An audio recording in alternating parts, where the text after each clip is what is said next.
స్ఫూర్తిని అందించాలి. Education and irrigation ని మొదటి ప్రాధాన్యత కింద తీసుకోవాలని ఈనాడు నా కాన్స్టిట్యున్సీకి మెడికల్ కాలేజ్ తీసుకొచ్చుకున్నాం, వెటర్నరీ కాలేజ్ తీసుకొచ్చుకున్నాం, అగ్రికల్చర్ కాలేజ్ తీసుకొచ్చుకున్నాం, పారామెడికల్ కాలేజ్ తీసుకొచ్చుకున్నాం, నర్సింగ్ కాలేజ్ తీసుకొచ్చుకున్నాం, ఫిజియోథెరపీ కాలేజ్ తీసుకొచ్చుకున్నాం, ఇంజనీరింగ్ కాలేజ్ తీసుకొచ్చుకున్నాం, ఐటీఐ తీసుకొచ్చుకున్నాం, ఏటీసీలను తీసుకొచ్చుకున్నాం, జూనియర్ కాలేజీలను తీసుకొచ్చుకున్నాం, డిగ్రీ కాలేజీలను తీసుకొచ్చుకున్నాం. అదే విధంగా ఈ రాష్ట్రంలో లేని సైనిక్ స్కూల్ ని రాష్ట్రం మొత్తం మీద ఒకే ఒక్క సైనిక్ స్కూల్ ఉంటే ఆ సైనిక్ స్కూల్ ఈనాడు కొడంగల్లో ప్రారంభించుకోబోతున్నాం. ఇది మా ఎడ్యుకేషన్ పాలసీ. రేపటి తెలంగాణ పునర్నిర్మాణంలో నా కొడంగల్ నియోజకవర్గం మా సోదరులు, మా అక్కలు, మా చెల్లెళ్ళు వాళ్ళ పిల్లలని భాగస్వాములను చేయడానికి ఈనాడు 5,000 కోట్ల రూపాయలతోని మా ఎడ్యుకేషన్ క్యాంపస్ ని ఈ రోజు మేము నిర్మించుకుంటున్నాం. ఇవన్నీ ఈనాడు ఏమి ఖర్చులకు ఇచ్చినా తెల్లారికి ఖర్చు అయిపోతుంది. తరగని ఆస్తి విద్య ఒక్కటే. ఈ రోజు మేము ఐటీఐ చదువుకోవాలంటే ఒక దగ్గర పోవాలి, జూనియర్ కాలేజ్ చదువుకోవాలంటే ఇంకొక దగ్గర పోవాలి, ఇంజనీరింగ్ చదువుకోవాలంటే ఎక్కడికి పోవాలో తెలియదు, మెడికల్ కాలేజ్ అంటే ఎట్లుంటుందో మా ప్రాంతానికి తెలియదు. అందుకే రాష్ట్రం నలుమూలల వలసపోయినట్టు పొట్ట చేత పట్టుకొని చదువుకోవడానికి మేము వెళ్ళడమైంది. రాష్ట్రం నలుమూలల నుంచి చదువుకోవాలంటే ఎవరైనా నా కొడంగల్కు రావాలి, ఈ కొడంగల్లో చదువుకోవాలి.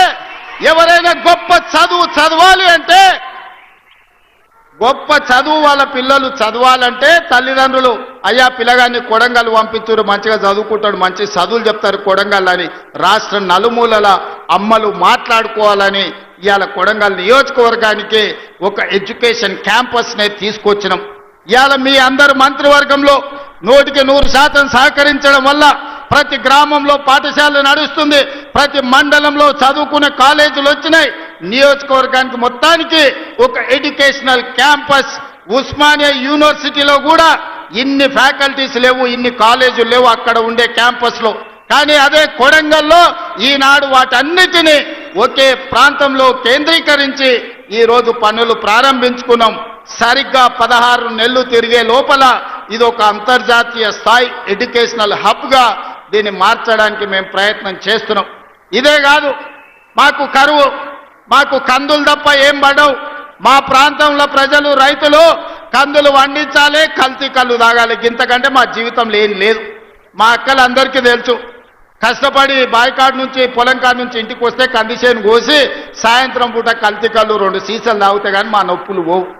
ఎట్లా బాగుపడాలి మేము ఆలోచన చేసి విద్యుత్తునే కాదు ఇరిగేషన్ ప్రాజెక్టులు కట్టాలని, అందుకే కృష్ణా నది జలాలు మా పక్క నుంచి పోతుంటే చుక్క నీరు రాక ఎడారిగా కరువు ప్రాంతంగా ఉన్న కొడంగల్ను, నారాయణపేట, మక్తల్ని కృష్ణా నది జలాలతో తడపాలి అని మక్తల్, నారాయణపేట, కొడంగల్ లిఫ్ట్ ఇరిగేషన్ ని ప్రారంభించుకోవడమే కాదు, దాదాపు 5,000 కోట్ల రూపాయలతోటి ప్రతి ఎకరాలకు నీళ్లు ఇవ్వాలని మా మిత్రుడు శ్రీహరి గారి ప్రయత్నం వల్ల భూసేకరణ సంవత్సరాల కొద్దీ వాయిదాలు పడుతుంది.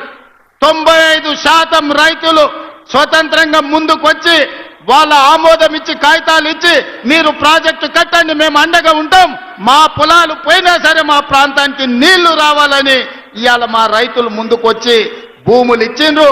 రేపు మంత్రివర్గంలో ఆమోదం పొందితే 3 నెలల్లో ఉధృతంగా పనులు జరుగుతాయి.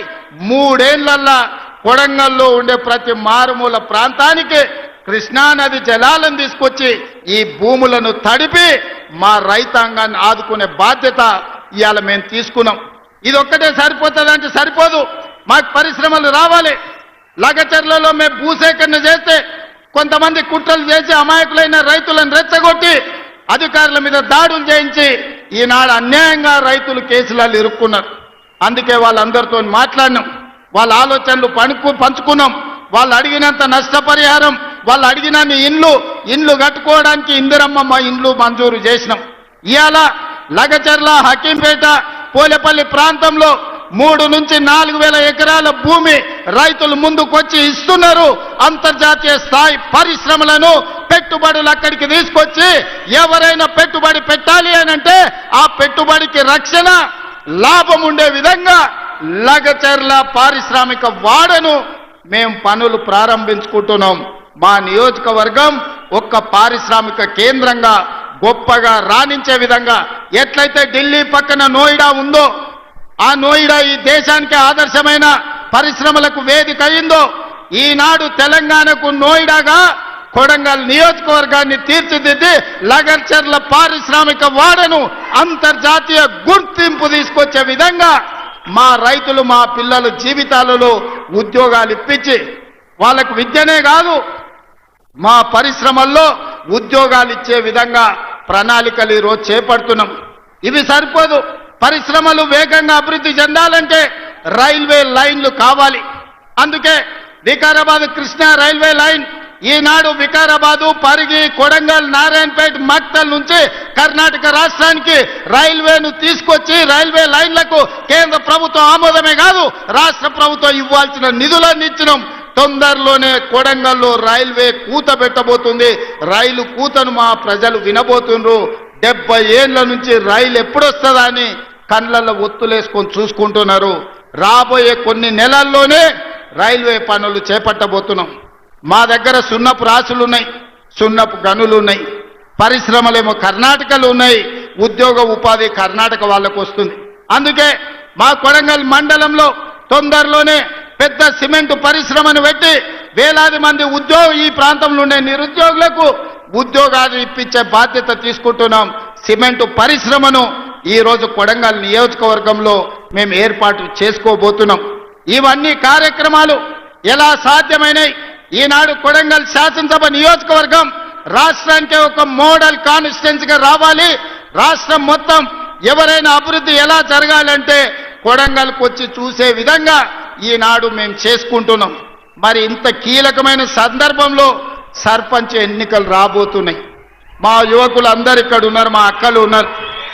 సార్ నిన్నైతే ఎమ్మెల్యే చేస్తే ముఖ్యమంత్రి అవుతుంది, మరి మా ఊళ్ళో పరిస్థితి ఏంది, మోరేంది, కరెంట్ ఏంది, నీళ్ళేంది, ఊర్లో సమస్యలు ఏందని అడుగుతున్నారు.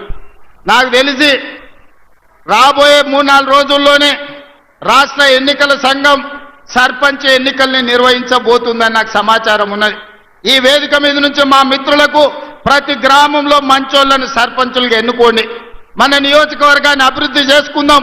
అభివృద్ధిని అడ్డుకునేటోళ్ళని సర్పంచులను చేయకండి.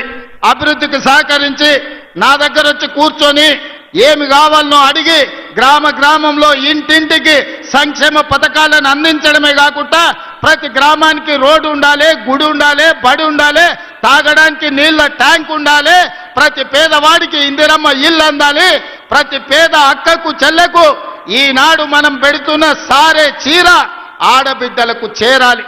అందుకే ఈనాడు పండుగ పూట కుటుంబ ఇంటి